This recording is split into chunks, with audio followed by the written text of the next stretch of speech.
प्रधानमंत्री नरेंद्र मोदी दुबई नगरस्य सफलयात्रां सम्पाद्य स्वदेशं प्रत्यावर्तितवान्। दुबई नगरे ऋतुकार्याचरणशिखरसम्मेलने प्रतिभागः गृहीतः।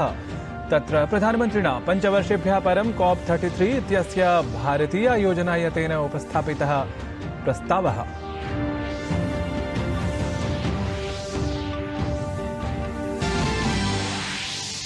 केन्द्रप्रशासनेन संसदः शीतकालिकात् सत्रात् पूर्वं तावत् सर्वदलीयम् उपवेशनमस्ति आहूतम्। अद्य सोमवासरात् प्रभृति आरभेत शीतकालिकं संसदीय सत्रम् अभिनवम्। मिजोरम विधानसभार्थं मतगणना अधुना डिसेम्बर मासस्य 3. दिनाङ्केन प्रत्युत 4. दिनाङ्के भवेत्।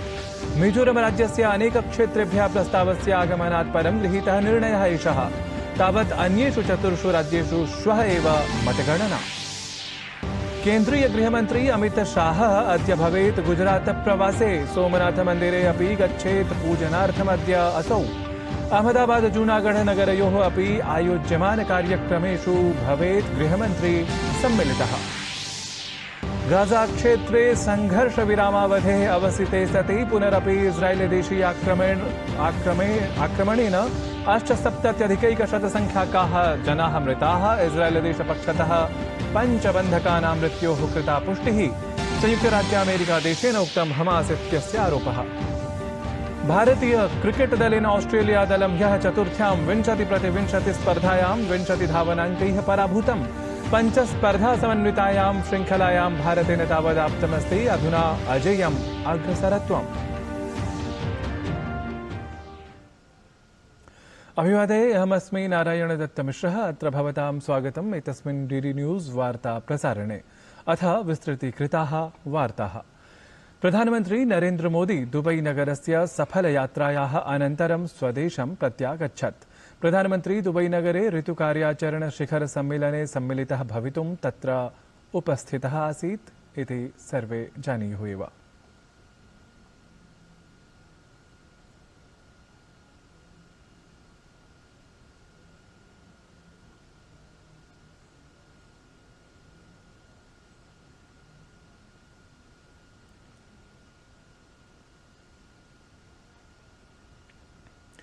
प्रधानमन्त्री मोदी COP28 इत्यस्य उच्चस्तरीय खण्डस्य शुभारम्भसत्रं सम्बोधितवान्।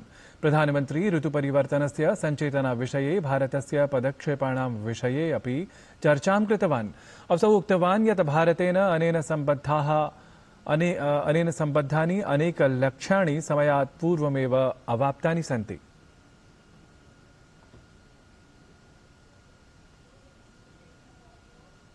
भारत में विश्व की 17% आबादी होने के बावजूद ग्लोबल कार्बन एमिशंस में हमारी हिस्सेदारी ओनली 4% से भी कम है। भारत विश्व की उन कुछ इकोनॉमीज में से एक है जो एनडीसी टारगेट्स को पूरा करने की राह पर है। एमिशंस इंटेंसिटी संबंधी टारगेट्स को हमने 11 साल पहले ही हासिल कर लिया है। नॉन फॉसिल फ्यूल टारगेट्स को हम निर्धारित समय से 9 साल पहले ही प्राप्त कर चुके हैं और भारत ने इतने पर ही नहीं रुके हैं। हमारा लक्ष्य 2030 तक एमिशंस इंटेंसिफाई को 45% घटाना है। प्रधानमन्त्री ऋतुपरिवर्तन प्रक्रियायै संयुक्त प्रारूपं प्रति भारतस्य प्रतिबद्धतां ख्यापितवान्। प्रधानमन्त्रिणा COP33 इत्यस्य भारतीय आतिथ्याय प्रस्तावमपि प्रकटितम्। Bharat UN framework for climate change process के प्रति प्रतिबद्ध है। इसलिए आज मैं इस मंच से 2028 में COP33 समिट को भारत में होस्ट करने का प्रस्ताव भी रखता हूं। मुझे आशा है कि आने वाले 12 दिनों में ग्लोबल स्टॉक टेक की समीक्षा से हमें सुरक्षित और उज्जवल भविष्य का रास्ता मिलेगा। तत्रैव COP28 इत्यस्य उद्घाटनसत्रावधौ संयुक्तारबामीरातस्य राष्ट्रपतिः मोहम्मद बिन जायेदः अल् नाह्यानः $30 बिलियन मितराशेः ऋतुकोषस्य घोषणां कृतवान्। तेन उक्तं यत् सर्वैः युगपदेव एतदर्थं कार्यम् आचरणीयम् इति। When we committed to hosting COP28, we pledged to bring the world together to unite, work and deliver. We are finding practical ways to accelerate the world's transition to low-emission growth economy. The lack of readily available and affordable climate finance has long been one of the biggest obstacles in advancing climate action globally. Therefore, I am pleased to announce the establishment of a $30 billion fund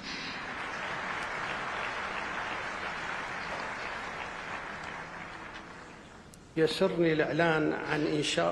again, I am pleased to announce the establishment of a $30 billion fund for global climate solutions.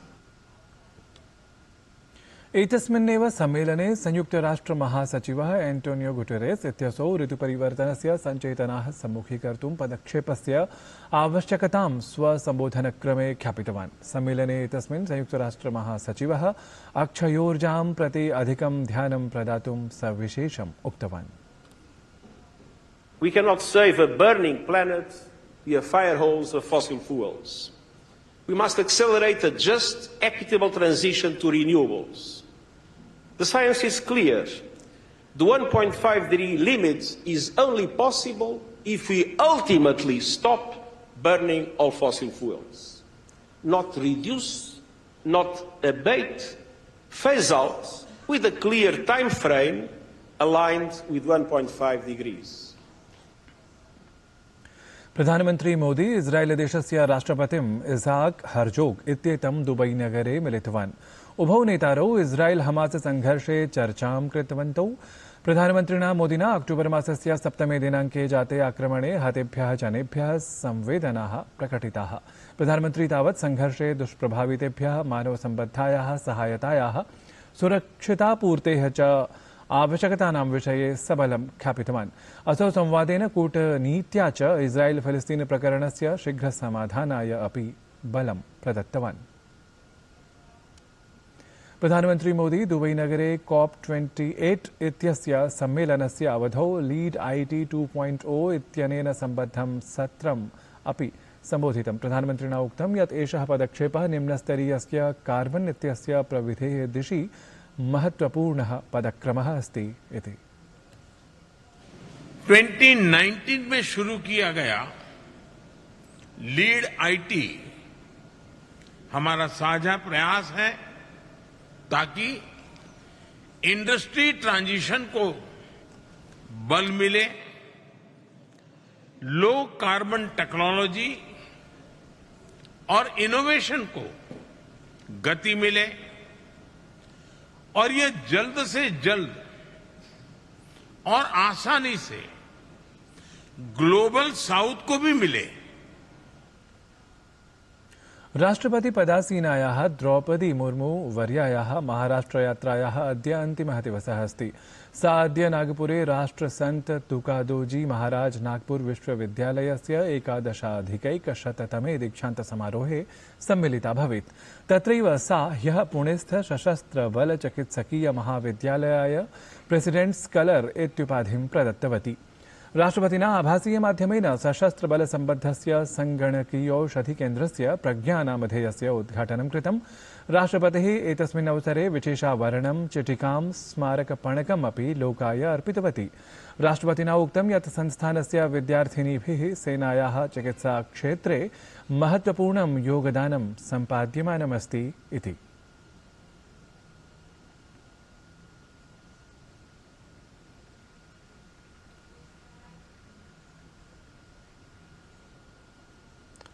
राष्ट्रपति पदासीना द्रौपदी मुर्मुः नागपुरस्य शासकीय चिकित्सकीय महाविद्यालयस्य हीरक जयन्ती समारोहस्य उद्घाटनं ह्यः कृतवती। एतस्मिन् अवसरे तया चिकित्सकीय महाविद्यालयेषु आसनानां वृद्धिविषये प्रसन्नता प्रकटिता। राष्ट्रपतिना प्रधानमन्त्री जनारोग्य योजनायाः अपि प्रशंसा कृता, यया निर्धनेभ्यः उत्तम चिकित्सा सौविध्यानि प्रदीयमानानि सन्ति। स्वास्थ्य सेवा की आधारभूत संरचना के विकास के साथ साथ ये भी जरूरत है कि स्वास्थ्य सेवा लोगों की पहुंच में हो। गरीब लोग धन के अभाव में चिकित्सा सेवा उपलब्ध होने के बावजूद उसका लाभ नहीं उठा पाते हैं। इसके लिए भारत सरकार द्वारा दुनिया की सबसे बड़ी स्वास्थ्य बीमा योजना प्रधानमंत्री जन आरोग्य योजना लागू की है। मैं हेल्थ रिकॉर्ड्स के डिजिटाइजेशन के सरकार की पहल की सराहना करती हूँ। केन्द्र प्रशासनेन संसदः शीतकालिकसत्रात् पूर्वं लोकसभायां राज्यसभायां च विभिन्नदलानां नेतॄणां सर्वदलीयोपवेशनम् आकारितम् अस्ति। संसदः शीतकालिकसत्रं डिसेम्बर मासस्य 4 दिनाङ्कात् आरभते। अस्य च डिसेम्बर मासस्य 22 दिनाङ्कं यावत् प्रचलनं प्रस्तावितम् अस्ति। अत्र 15 उपवेशनानि भविष्यन्ति। संसदीय कार्यमन्त्री प्रह्लादः जोशी रचनात्मकचर्चायै विपक्षात् सहयोगाय आह्वानं कृतवान्। प्रह्लाद जोशी उक्तवान् यत् प्रशासनं प्रत्येकस्मिन् प्रकरणे चर्चायै सज्जमस्ति इति। सीमासुरक्षाबलेन ह्यः स्वकीयः 69तमः स्थापनादिवसः आचरितः।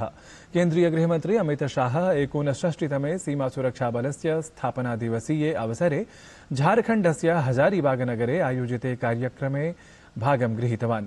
अमित शाहः होतिङ्गतेभ्यः सीमासुरक्षाबलस्य वीरेभ्यः श्रद्धाञ्जलिं समर्पितवान्।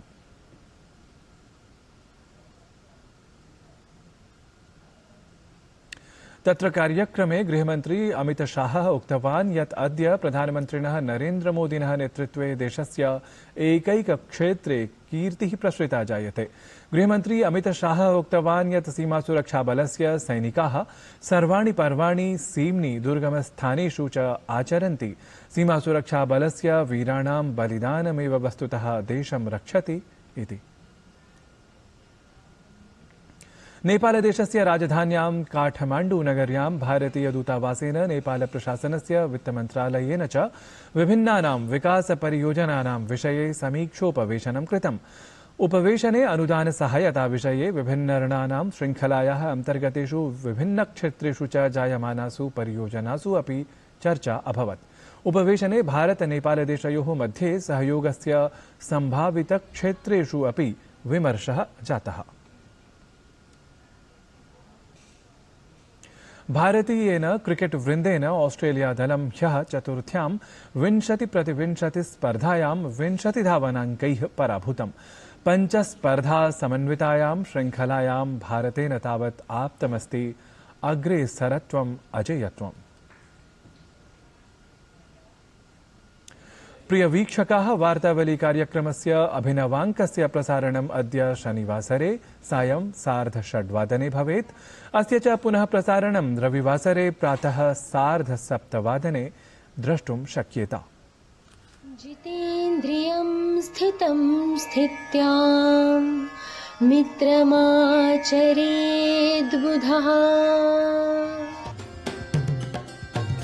वसुन्धरे महाभागे बहुशस्य फलप्रदे देवराज्ञी नमोस्तुते शुभगे शस्यकारिणी। लेकिन शपथ ब्राह्मण में बहुत पहले से लिखा हुआ है किस तरह से मिट्टी बनती है, और मिट्टी नहीं, मिट्टी से किस प्रकार पानी बनता है, पानी से किस प्रकार सोना चांदी जितने भी पदार्थ है सभी बनते हैं किस तरह से, उनकी निर्माण की प्रक्रिया दी हुई है हमारे शपथ ब्राह्मण में। अभयारण्यम अभयारण्यम अभयारण्ये नास्ति भयम्। अभयारण्यम अभयारण्यम अभयारण्ये नास्ति भयम्। एतद्धि वार्ता संस्करणम् अधुना सम्पद्यते। अभिनववार्ताभिः सह पुनः उपस्थास्यामः। तावत् मङ्गलं भूयात्।